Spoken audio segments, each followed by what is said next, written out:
మన ప్రభువును ప్రియ రక్షకుడైన యేసుక్రీస్తు వారి అత్యున్నతమైన నామములో మీ అందరికీ మా శుభవందన తెలియజేసుకుంటున్నాం. మీ అందరూ బాగున్నారా? దేవుని కృపలో మీ అందరూ వర్ధిల్లుచున్నాను నేను నమ్ముచున్నాను. ఆయన వాక్యాన్ని ధ్యానిస్తూ మీ విశ్వాస జీవితంలో, క్రైస్తవ జీవితంలో, ప్రార్థనా జీవితంలో మీరు ముందు కొనసాగిపోతున్నారని నేను విశ్వసిస్తున్నాను. జ్ఞాపకం చేసుకుని పిల్లరా, ఈ వాక్య ధ్యానాంశంలోకి మనం అడుగు పెట్టే ముందు మీకు తెలియజేయాల్సిన విషయం ఏంటి అని కనుక నేను అడిగినట్లయితే, వాక్యం ఏదైతే ఉందో మార్నింగ్ టైం మనం పెడతాం, మామూలుగా 12 గంటలకు అలా పెడుతూ ఉంటాం. అయితే మనకు చాలాసార్లు నేను మీకు చెప్పున్నాను, అది ఎన్నో విధాలుగా ఈ యొక్క కార్యాన్ని ఆపాలని చూస్తూ ఉంది.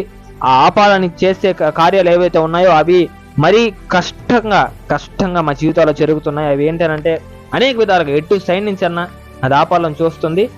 ఆ ఆపాలని చూసే దాంట్లో మా డివైస్లు కానివ్వండి, లేదంటే మాకు కానివ్వండి, అనేకమైన సమస్యల ద్వారా వాక్యం చెప్పేదానికి ఎంతో సమయం అవుతుంది. మీరేమీ అనుకోవద్దు, ప్రతి ఒక్కరు సహకరించేదానికి ప్రయత్నం చేయండి. ప్రభు కృపలో ప్రతిరోజు మేము మీకు వాగ్దానం అందించేదానికి ప్రయత్నం చేస్తాం. మీరు ఏమీ అనుకోవద్దండి, మమ్మల్ని క్షమించండి. మిమ్మల్ని అడగాలి మేము మరీ ముఖ్యంగా, మమ్మల్ని క్షమించండి. క్షమాపణలు కోరుతున్నాం. వాక్యం రేపటి నుంచి అన్న టైంకి పెట్టేదానికి చూస్తాం. కాబట్టి ఈ ఒక్కరోజు ఇలా జరిగింది. ముందున్న రోజుల్లో కూడా అపవాది ఎంత ప్రయత్నించినప్పటికీ ఆ ఒక్క ప్రయత్నాలన్నీ విఫలమయ్యేటట్టు దేవుని కృప ద్వారా, దేవుని శక్తి ద్వారా ఈ వాక్యాన్ని ప్రతిరోజు అప్లోడ్ చేయడానికి ఆ శక్తిని అనుగ్రహించను గాక. ఆమేన్. మరి ఈ వాక్య ధ్యానాంశంలో కనుక మనం అడుగు పెట్టినట్లయితే, నేను చాలాసార్లు ఇంతకుముందు వాక్యం చెప్పింది ఏంటనంటే, భయపడకము నేను నీకు తోడై ఉన్నాను అని దేవుడు పరిశుద్ధ గ్రంథంలో 365 సార్లు చెప్పున్నాడని నేను చాలాసార్లు తెలియజేయడం జరిగింది ప్రియులారా.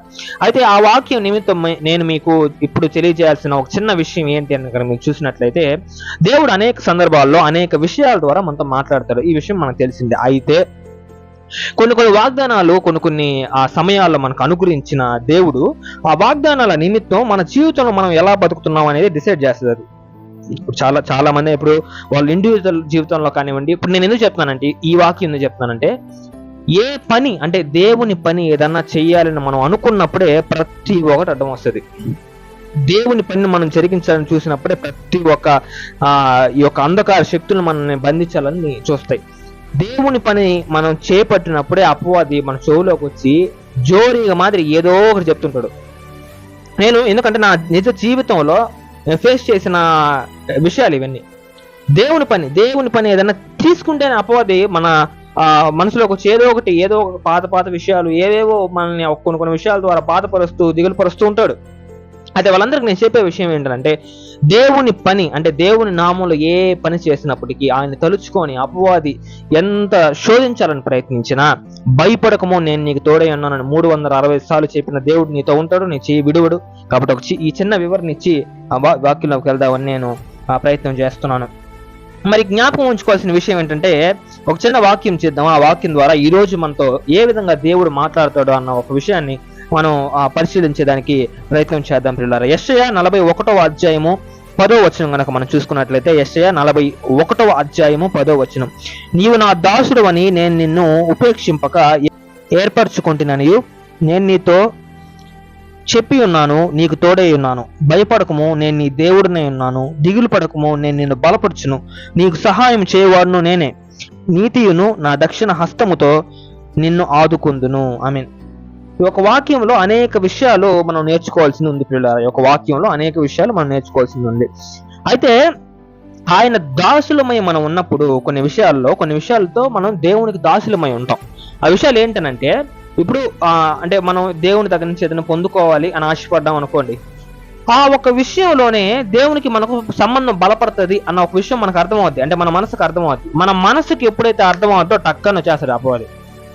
ఎందుకంటే మన మనసుని వాడు ఏం చేయలేడు. మన మనసుని నేను ఇంతకుముందు కూడా చెప్పాను, మన మనసుని ఆత్మని అపవాది టచ్ కూడా చేయలేడు. కానీ ఆ మనసుని డీవేట్ చేయడానికి ప్రయత్నం చేస్తాడు. అంటే ఆ మనసును కనుక డైవర్ట్ చేసినట్లయితే ఆ ఒక విషయం ఏదైతే ప్రభు గురించి మనం ప్రకటించే విషయం కానివ్వండి, మన జీవితంలో తెలుసుకోబోయే విషయం కానివ్వండి, తెలుసుకున్న విషయం కానివ్వండి, మనకు తెలిసిన విషయం అనేకులకు బోధించడం కానివ్వండి, ప్రభు సేవ ఏదైనా కానివ్వండి, మనం దాసిగా జీవిస్తున్నప్పుడు ప్రభు సేవ ఏదైనా కానివ్వండి, ఆ చేసే ప్రతిసారి అపవాది మన మనసులోనే ఉంటాడు, మన మనసు కాడే ఉంటాడు. ఆ మనసుని దేవుడు మన జీవితంలో ఉండే ప్లేస్ ఏదైనా ఉందంటే మన మనసు, మన హృదయం. ఆ ఒక మనసుని హృదయాన్ని అపవాది ఏం చేయలేడు, కానీ దాన్ని డైవర్ట్ చేయడానికి ప్రయత్నిస్తాడు, తప్పకుండా ప్రయత్నిస్తాడు. ఇది ఇక్కడ జరుగుతున్నది ఇదే. ఈ క్రీస్తు పరిచర్య ఛానల్లో ప్రతి ఒక్క రోజు ఆపకుండా వాక్యం పెట్టాలన్నదే మా ధ్యేయం. ఆ దేవుల ముందు కొనసాగిపోతున్నప్పుడు అపవాది అనేక సందర్భాల్లో మమ్మల్ని ఎన్నోసార్లు, మేము చెప్పాల్సిన ఎన్నోసార్లు, అంటే దాసులుగా దేవునికి మేము పనిచేస్తున్నప్పుడు అన్నందుకు ఎన్నోసార్లు ఎన్నో విధాలుగా మమ్మల్ని బాధలు పెట్టాడు, హింసించాడు. నేను మీకు తెలియజేయాల్సిన విషయం ఏంటనంటే, మనం ఆయనకు దాసులుగా జీవిస్తున్నప్పుడు మన జీవితంలో ప్రభు మనకు సహాయం చేస్తాడు. ప్రియులారా, ఈ యొక్క ధైర్యంతో మీ ముందుకు కొనసాగిపోయేదానికి ప్రయత్నం చేయండి. తర్వాత కింద వచ్చిన మనం వచ్చినట్లయితే, నేను నీతో చెప్పి ఉన్నాను, నీకు తోడై ఉన్నాను, భయపడకము, నేను నీ దేవుడినై ఉన్నాను, దిగులు పడకము, నేను నిన్ను బలపరచును, నీకు సహాయం చేయవాడును నేనే, నీతియును నా దక్షిణ హస్తముతో నిన్ను ఆదుకుందును. ఆమేన్. దేవుడు ఏ సందర్భంలో అయినా మనకు సహాయం చేస్తారని పరిశుద్ధ గ్రంథం మనకు తెలియజేస్తుంది.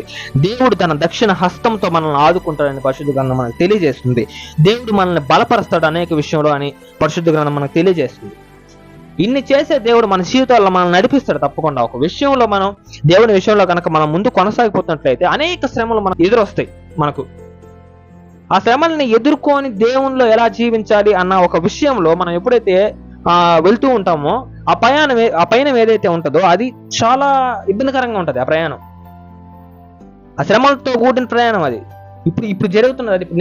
నేను చెప్పబోయేది ఏంటంటే, చూడండి, 12 గంటలకు వాక్యం అప్లోడ్ చేయాలి. 12 గంటలకి క్రీస్తు పరిచర్య ఛానల్లో వాక్యం అప్లోడ్ చేయాలి. కానీ 12 గంటలకి అన్నిసార్లు నాకు తెలిసి మాక్సిమం 12 గంటలకి అప్లోడ్ చేస్తున్నాం మన ఛానల్లో. కానీ ఆ 12 గంటలకు అప్లోడ్ చేయనీయకుండా అపవాది చేసేది ఎట్టుంటాయంటే అట్లుంటాయి.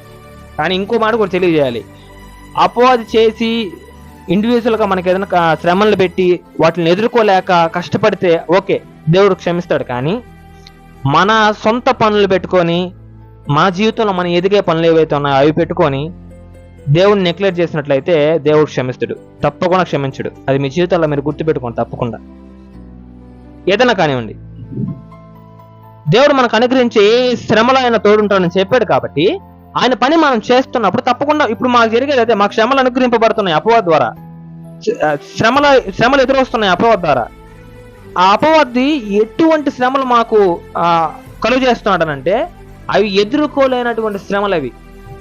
కానీ ఇక్కడ పరిశుద్ధ గ్రంథంలో మనకు తెలియజేసిన రీతిగా నీకు సహాయం చేయవాడును నేనే, దేవుడు ఇక్కడ మనకు తెలియజేస్తున్నాడు. పిల్లారా, మన సొంత స్వకీయ పనుల ద్వారా దేవుని గనక దూరం పెట్టినట్లయితే తప్పకుండా దేవుడు క్షమించడు.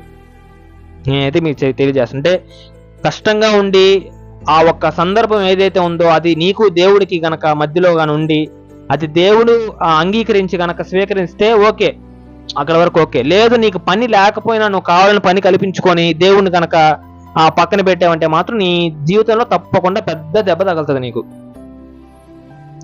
మీకు ఎవరికన్నా కానీ నేను చెప్తున్న మాట, చిన్న మాట నేను చెప్పేది ఏంటంటే, అపవాది దేవుని పని ఇప్పుడు చేయాలి. ఇప్పుడు 12 గంటలకు వాక్యం అప్లోడ్ చేయాలి. 12 గంటలకి వాక్యం అప్లోడ్ చేయాలన్న ఆశతో 10 గంటల నుంచి మా టీం, క్రీస్తు పరిచర్య టీం ఏదైతే ఉందో అది ఎడిటింగ్ చేయడం అన్ని స్టార్ట్ చేస్తుంది, ఇంక్లూడింగ్ నేను కూడా.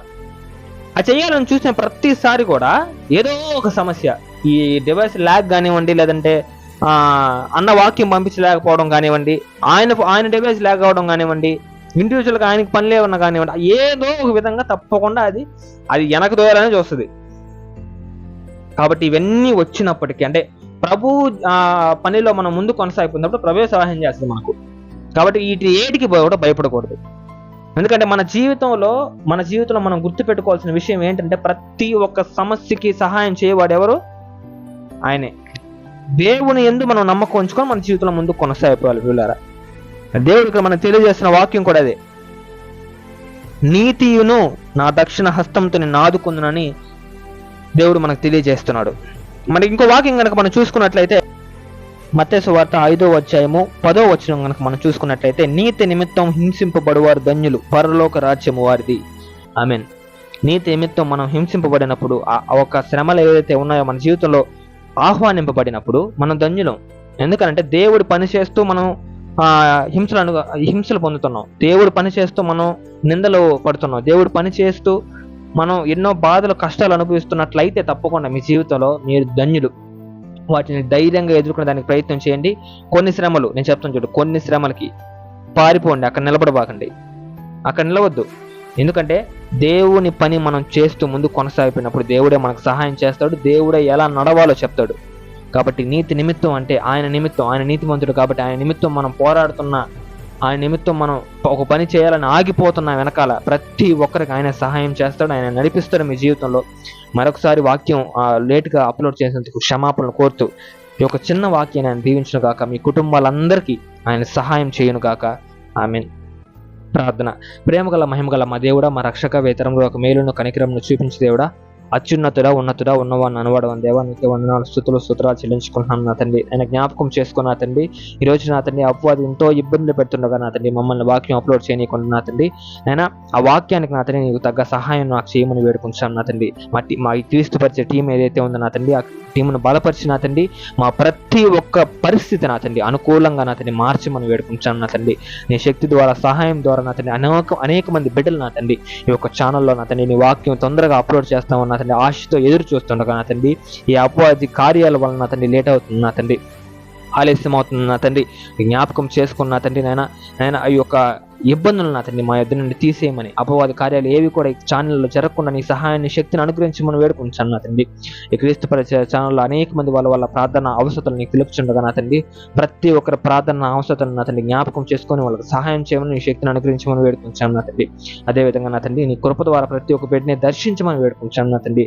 నీతి నా తండ్రి నీ యొక్క దక్షిణ హస్తంతో వాళ్ళని ఆదుకొని సహాయం చేయవాడు నా తండ్రి నీవే కాబట్టి వాళ్ళని ఆదుకోమని, దర్శించమని, ఆశీర్వదించమని, సహాయం చేయమని, ప్రతి కుటుంబానికి నీవు అండగా దండగా ఉంచి నడిపించమని వేడుకుంటూ మరలా నా తండ్రి నీ రాకడ సమయం కనుక ఆలస్యమైనట్లయితే మేమందరం ఒక దగ్గర చేరి నా తండ్రి నేను ఆరాధించుకునే భాగ్యాన్ని మా ప్రసాదం చేయమని వేడుకుంటూ మన ప్రభువైన యేసుక్రీస్తు వారి అత్యున్నతమైన నామములో అడిగి వేడుకొని పొందుకుంటున్నాం మా తండ్రి.